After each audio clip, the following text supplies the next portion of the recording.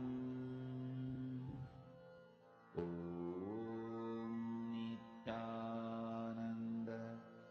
Paramashivoham. Om Nityananda Paramashivoham. Om Nityananda Paramashivoham. Om Nityananda Paramashivoham. Om Nityananda Paramashivoham.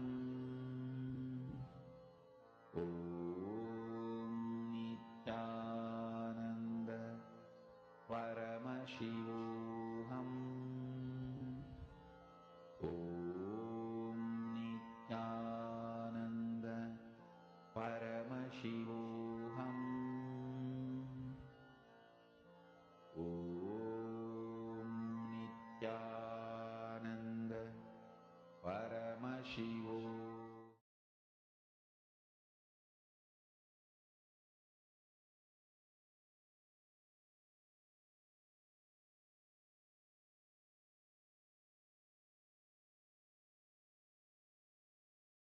Listen. Today's message from Kailasa. Understand? Devotion is the highest possibility and power of human being to get back to his original state of Paramashiva. Understand? His original state and his present state, the bridge, the connection is devotion. Because of the devotion to Paramashiva, he becomes Paramashiva. All beings. Understand? To whatever you are devoted, you become that. In Vedanta and Siddhanta, we have a beautiful Nyaya, multidimensional logic. Pramarakita Nyaya, we call it Pramarakita Nyaya.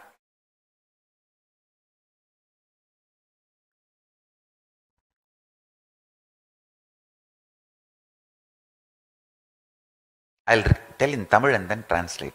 Kulavi புழு கொணர்ந்து கூடு சமைத்து தன் குத்தலாலும் உயிர் கூறலாலும் புழுவை குளவியாக்குவது போலே. This is Pramaragita Nyaya. A bee brings worm, keeps a small home built for it, and by infusing its energy, biomemory, an intense sound makes the worm into the bee himself. Listen.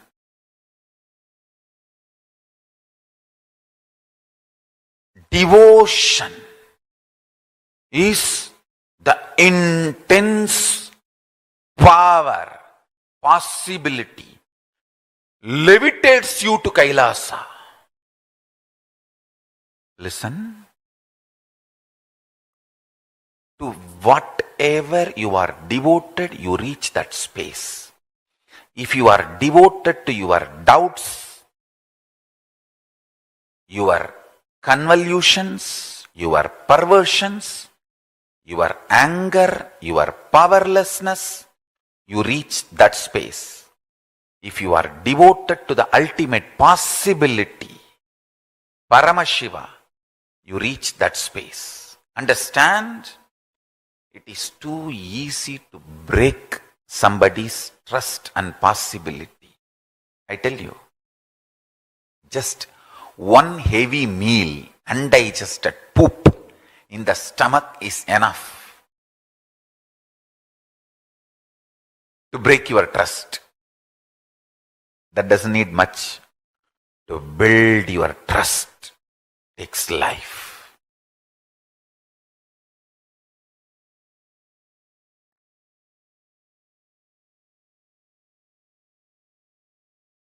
Devotion, feeling connection is something extraordinary. The great power of the being. Understand?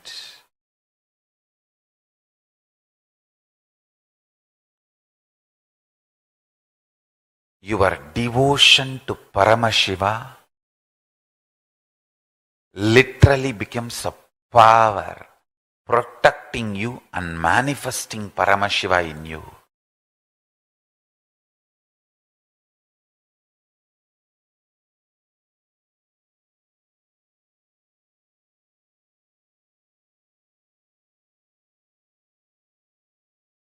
Listen. It is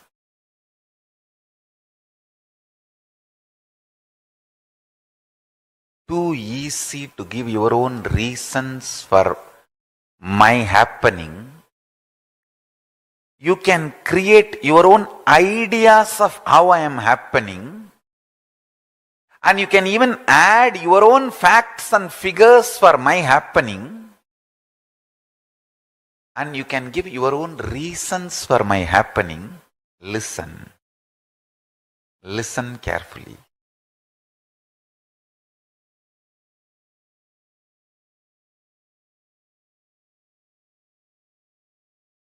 When I enter into your dream to wake you up, your dream cognizes me. You can never cognize real me.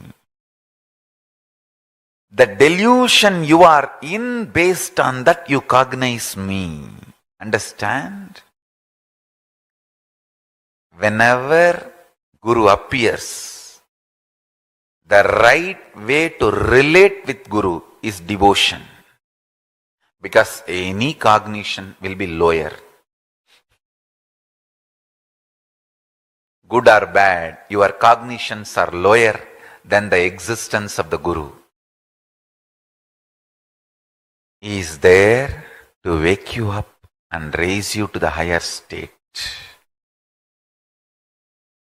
Devotion, if you just keep the bhakti alive, if you protect your bhakti, bhakti will protect you forever from everything. Dharmo rakshati rakshitaha. Protect your bhakti, bhakti will protect you from everything. That's all I have done in my life. I have protected my bhakti to Paramashiva,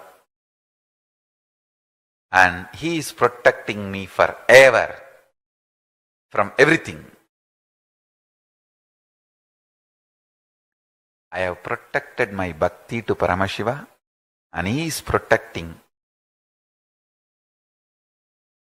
me forever from everything. Understand?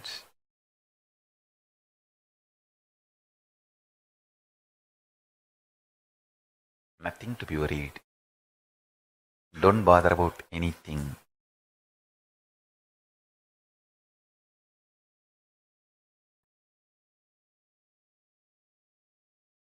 Just intensely keep your devotion alive.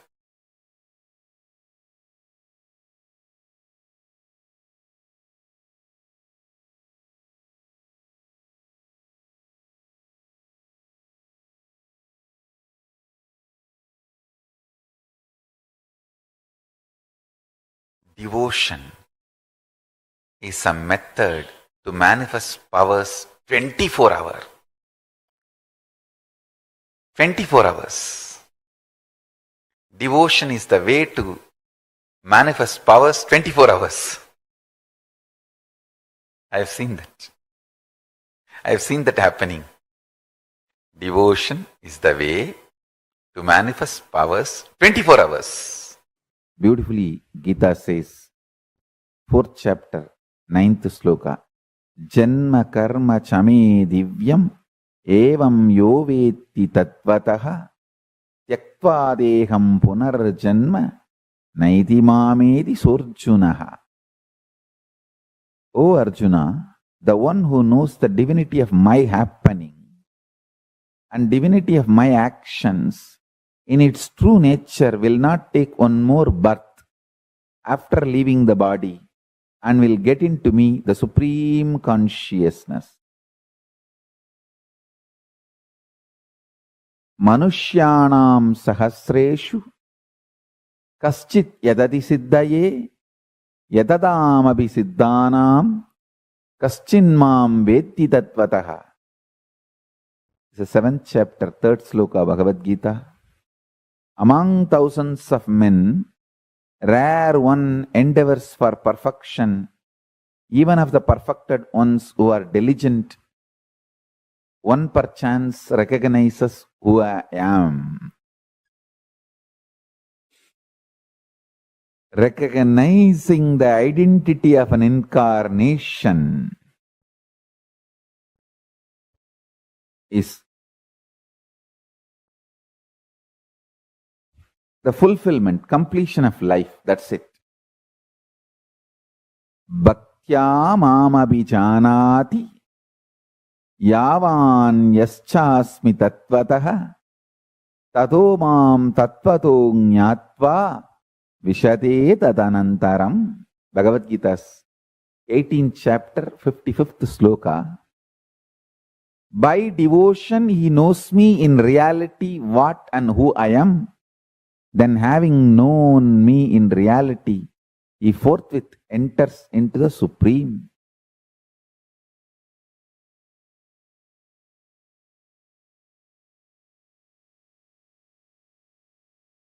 I am not here to teach you. I am here to initiate you. My initiation will teach you. Every day I come to satsang not to teach you, but to initiate you, to give you the Shakti Pada. Actually, to give you my smile, to love you. My love, my initiation will teach you. Your bhakti is your internet connection. My love for you is my internet connection. My uplink connection is my love for you. Your download connection is your bhakti for me. The connection actually happening is Shakti Pada, initiation. I am here just to love you. My love will teach you. I am here just to initiate you. My initiation will teach you. I am not here to teach you. I am here to love you. Every morning I am here just to say, I love you guys. How are you? Doing well? Why you did not shave?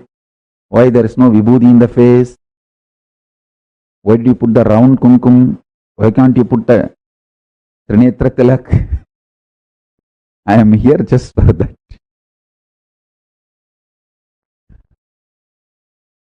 That's all is my whole satsang. That's all is my whole satsang. Listen.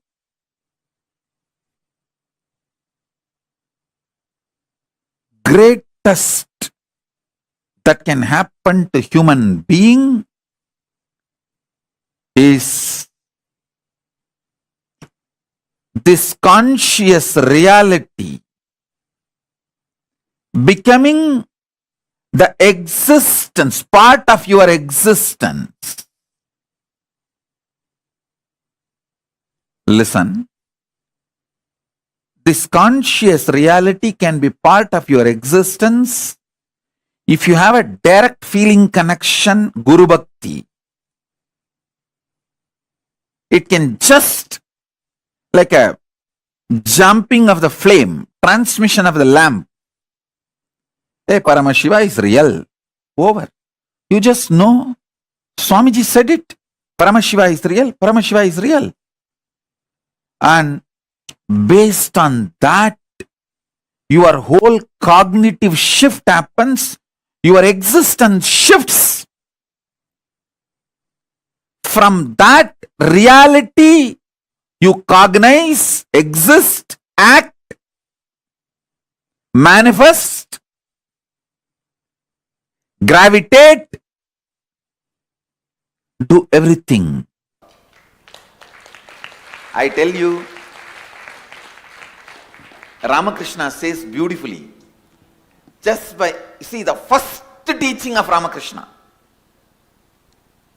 If you have read his Gospel of Sri Ramakrishna book, the first word of Ramakrishna and last word of Ramakrishna is one and the same. He says, by remembering your Ishta or Guru, means your God or Guru, if the tears roll in your eyes, this is last Janma for you. This is the first word and last word of Ramakrishna. And nobody gave you glycerin. Nobody asked you to remember your mother-in-law. Nobody asked you to remember the pains of your life.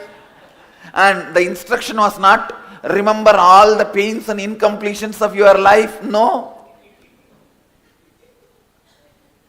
It means the energy in which you are sailing, you might have started with imagination, but it has hit to the space of which is more real than real for you. Now, with all integrity you can say, I know I am Mahadeva more than how much this world is real. How much this mic is real, how much the person who is sitting next to me is real, how much this throne is real, how much the person who is sitting in this throne is real, how much these deities are real for you. That much that Shivoham is real. Understand? Now the next thing will happen is, even that Shivoham will become more deeper real than this. So at that time, it will not just be tears, this whole area will become so sweet. This area, as if just the honey was just poured into your mouth and your mouth is locked. The honey is just sitting. Then you will see that Shivoham has become more real than anything you perceive. From Shivoham, when you start perceiving everything, it's enlightenment. Feeling the whole world is inside you is what we call in the Shastras embodiment of being Devi. The mother, Jagat Janani, who is the mother of the whole universe. When you see a living master, suddenly the click happens. Oh God, what I was fantasizing and visualizing and enjoying by remembrance is walking on the ground with the human body. What I read in the Puranas, Bhagavata and scriptures and enjoying by remembering is walking, is living in the human body on the planet Earth. That click, when it happens, your bhakti will become Guru Bhakti. Understand? Daiva Bhakti will become Guru Bhakti. The connection, suddenly you will see exactly the same divine, same God, same energy walking in the planet Earth in front of you in the human body. That is why when a living master happens, if you are already devoted to Shiva, you will see Shiva in him.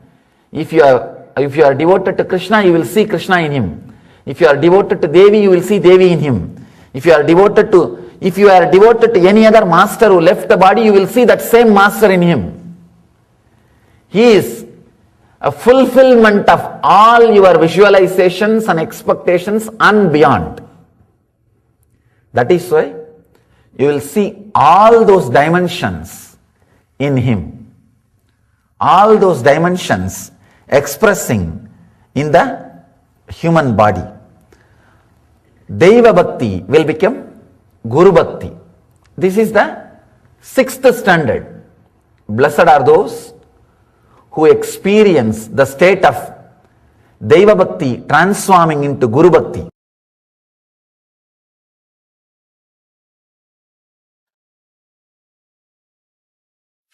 Maitriyadishu Balani Sutra, just 2 words.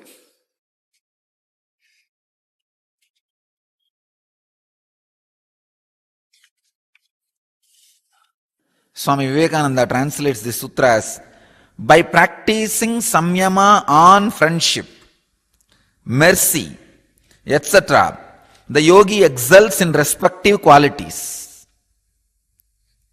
By making, Swami Prabhavananda translates as, by making samyama on friendliness, compassion, etc., one develops the powers of these qualities. Swami Sachidananda translates as, by samyama on friendliness and other such qualities, the power to transmit them is obtained.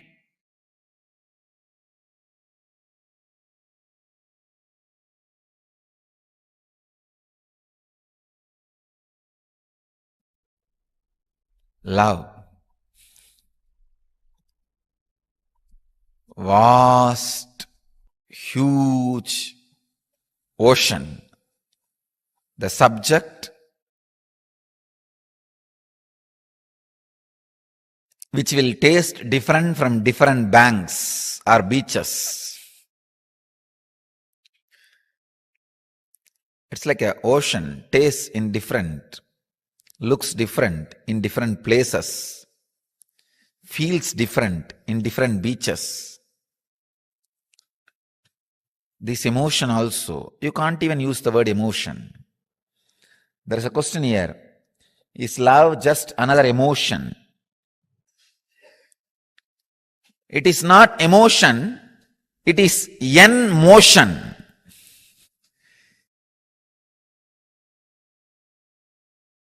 It is the energy which makes motion happen in you towards enlightenment, from enlightenment towards enlightenment.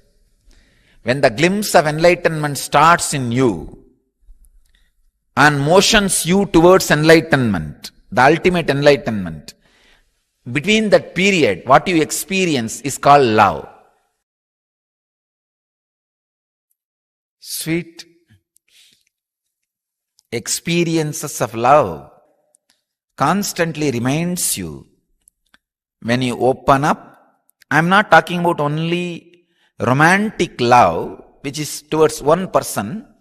I am talking about the love suddenly opens up in you towards whole and your very self. Rarely you will fall in love with yourself.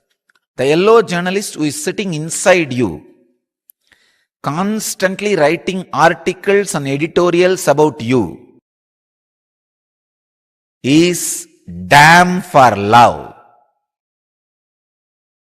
The fear he creates about love is not protection for you, it is destruction for you.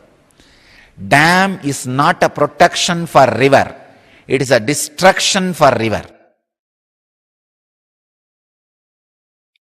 Only embankment is a protection for river. Love is embankment. Logic is dam.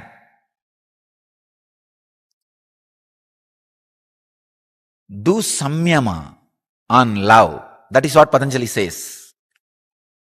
Means sit and meditate on the intense, beautiful inner space you go through when you are in love with you and with the whole.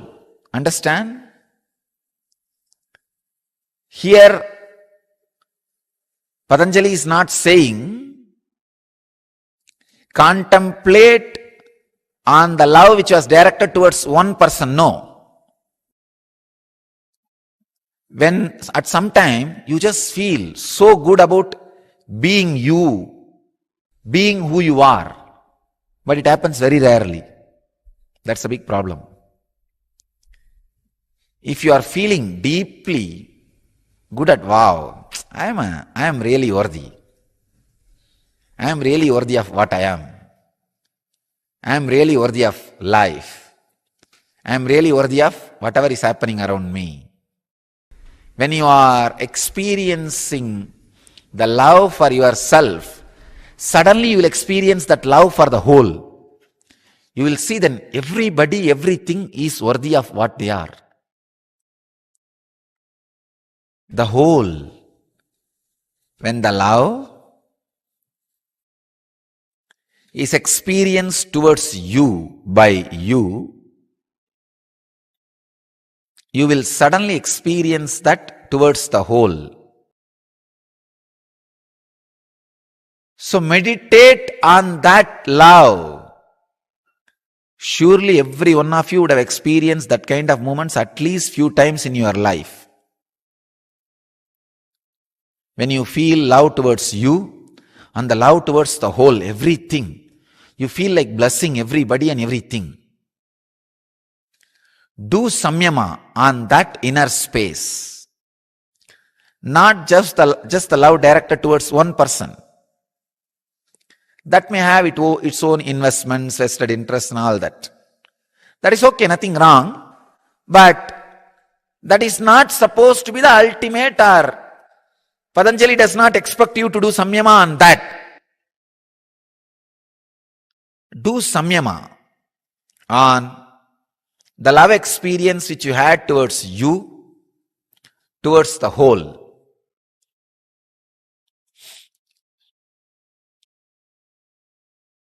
You will just exhale, radiate those qualities. Not only that, you will be able to transmit those qualities by your very presence. Please understand, if you are able to live without food one day, it's a power to control, controlling power. If you are able to live without food forever, it is not ability to control, it's a mystical power. Same way, if you are able to show love little bit once in a while, it is a social emotion. But ever loving, radiating love is mystical power. Understand, love, ability to love is a mystical power. Ability to love will happen in you only when you are able to be in the space of completion. Ability to be in the space of completion only if you can complete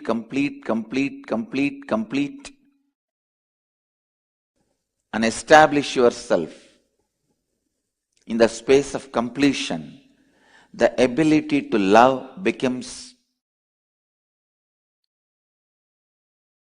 a reality in you. Please listen. Most of the time, you think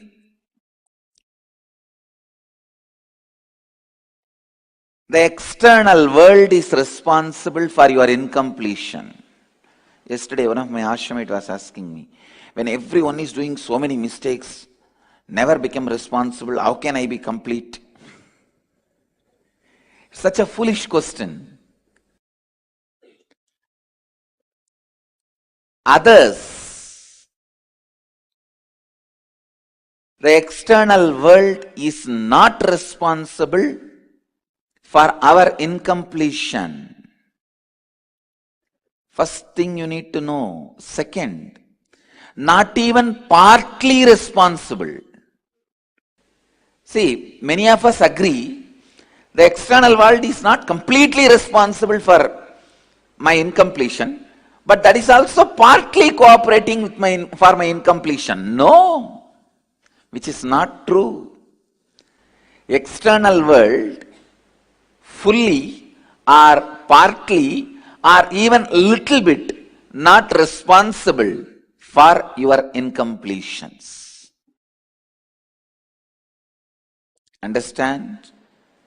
I am making a cosmic penal code statement. CPC. External world is neither fully nor partially or even little bit responsible for any of our incompletions. Please understand. Incompletion, by its very nature, starts sprouting, growing, establishing itself only in your inner space. Its roots never comes to the external world. Please understand. Sometimes we think, no, the incompletion has grown in the inner world only, but its roots are now established in the outer world. No. All the layers and layers and layers of incompletions you carry. See, when I say layers and layers and layers of incompletions, let me define and explain. First, you will feel, I have so many incompletions, I am completing with it. Then, no, how many times you complete, you are not going to complete, these incompletions are going to come back to you. That's one more incompletion. No, how much ever I try, I may complete even with this, but tomorrow again I will forget I completed and I will remember only my incompletions. What will happen to that? That next layer. Like this, layers and layers and layers of incompletions you carry, listen. All layers are rooted only in your inner space. Even the branch or the hanging root of your incompletions don't come to the external world. First thing you need to know, your incompletions are always established in your inner space. This means many times others forgive you and forget you because you are not that big guy. But you can't forgive you because for you, you are a big guy. Understand? For others, you are not a big guy. Because you are not a big guy, they don't care about you. Many times they just forget the incompletions related to you. Many times they don't care. But you don't forgive you. You don't forgive you. Because you are too big for you. You are too big for you. All the time you are thinking only about you. All the time you are centered only about you. When you wake up, you only remember you. Till you go to bed, you only remember you. Because of the constant remembrance of you, you remember even small incompletions deeply, very deeply. Understand? Even the smallest incompletions you carry in you, you remember it very deeply.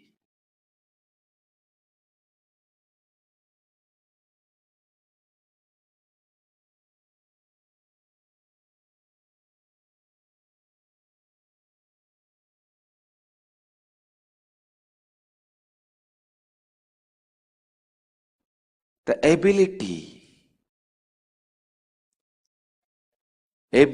to forgive yourself is the first quality to start loving. Please understand, only if you can forgive yourself, if you can complete with yourself, love starts. Only then love starts expressing itself. Love starts happening in you.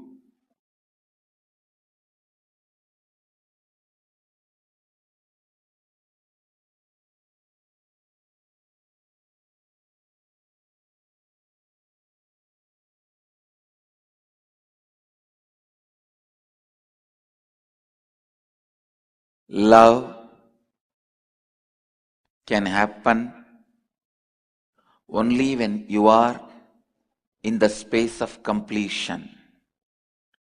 Listen. The ability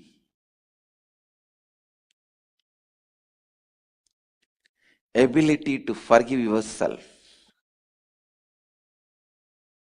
ability to love yourself, ability to live with yourself, ability to be with yourself.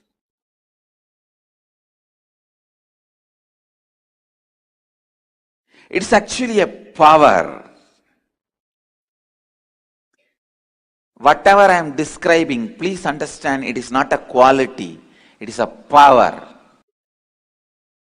Once in a while, showing love or having love is a quality, but being in love forever is a power. Understand, only when you are established in the space of completion, you will understand this statement, love is a power. It's a power. I tell you, once you develop that power, you can complete anybody. You can play with that power. That is the greatest protection you can have in your life. Because even lion will lose its vengeance in front of you. Snake will lose its venom in front of you. Any enemy will lose his enmity, which is a weapon with which he is trying to attack you. He will lose it. So enmity is the first weapon. Anybody need to have to kill you, to attack you. All other weapons are secondary weapons. Analyze, what are you thinking?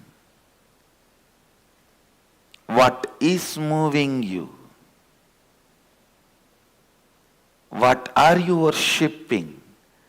What is in the center of your heart? Paint it. Don't try to paint Shiva. Find out why you are worshipping Shiva. That only you are really worshipping. Understand? When the devotion, feeling connection happens, you being showered with what you want is different. When there is a gambling game is going on, your so-called devotion is different.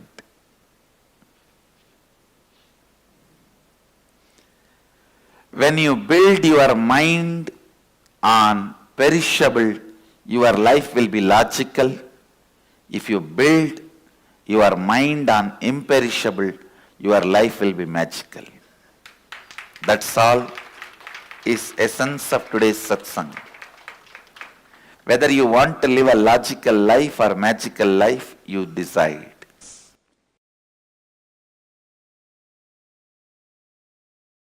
If you understand.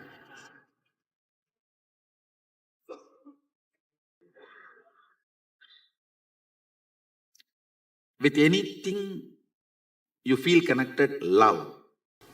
Your biomemory starts meditating on it constantly and it becomes that. For example,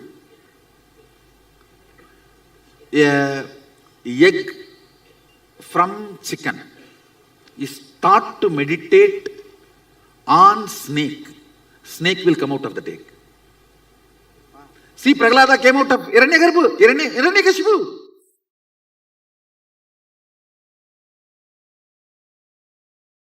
Now, with the feeling connection, falling in love, or I should say rising in love with the Guru, the unknown parts of you, which is 99.99, is all the time sitting with me, or I am sitting on it and hatching it.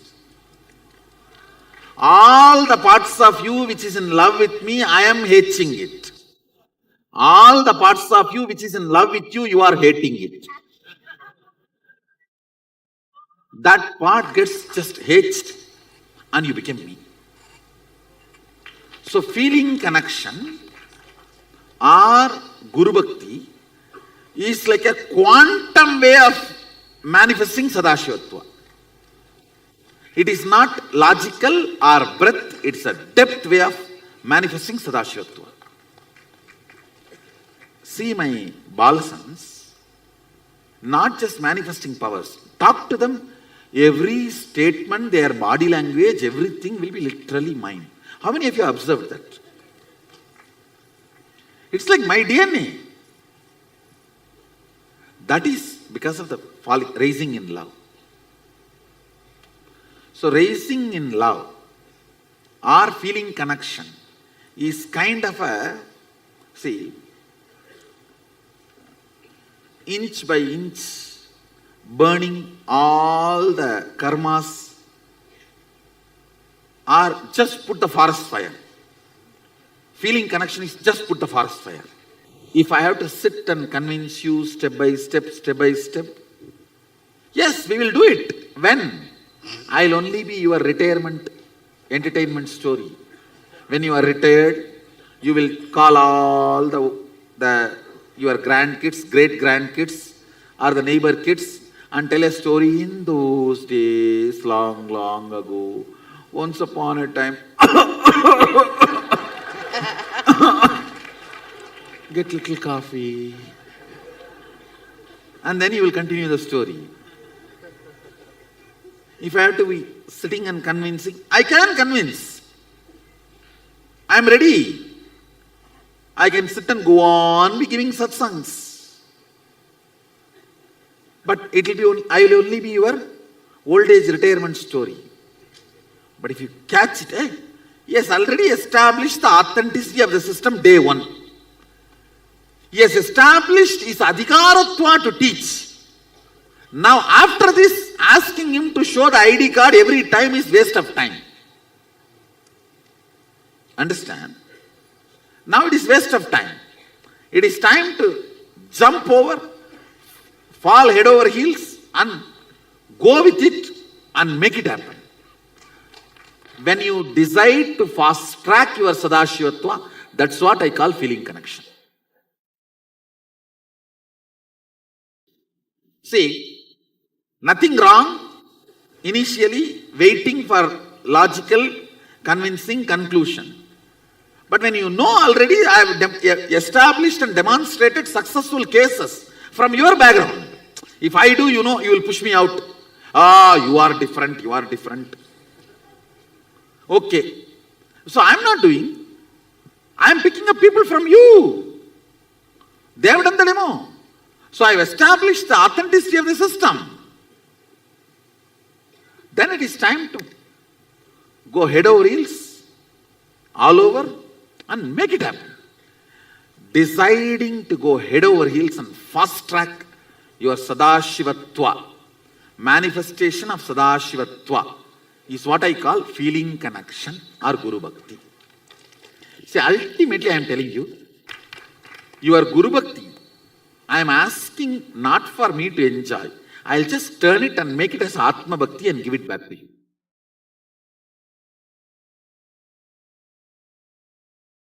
When you complete with GDHD, I'll complete with your SDHD. That's all. I'll just turn the energy, make it into your Atma Bhakti. It's like a cub bringing fresh grass for lion. Is he going to have a lunch or dinner with that grass? He may act in front of the cub, not to disappoint the cub. See, I'm eating, and he will turn this side and maybe he will keep it there for the next cubs to come and have lunch. 1 or 2 meals they need to have before they realize they are lion. That's all. Understand? Somebody asked me in the Facebook from the Sadashivoham team only, how do you handle all that attention and adulation? I am not. I am not receiving. I am only just turning it into your Atma Bhakti. Everything showered on me, the Bhakti, everything, I just turn that into your Atma Bhakti. Guru Bhakti is recommended only to be returned with multiple times. I should say it is more like a investment, not like giving it away. Always Guru Bhakti turns into Atma Bhakti. Yes, actually all you need to do is as much as possible engage yourself in depth creation. Length and breadth automatically happens. People who created length and breadth neither will have length and breadth nor have depth. People who generated depth will have depth and length and breadth.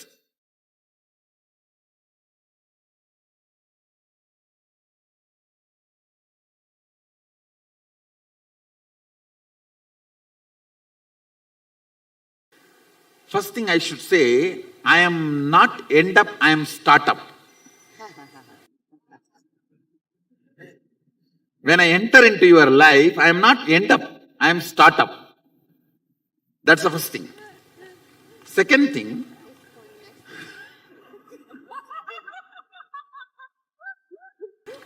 see, you should look at the whole thing. The word end up is wrong. The word startup is right. Now this answers your remaining part of the question. Always with startup, the depth increases, everything else follows.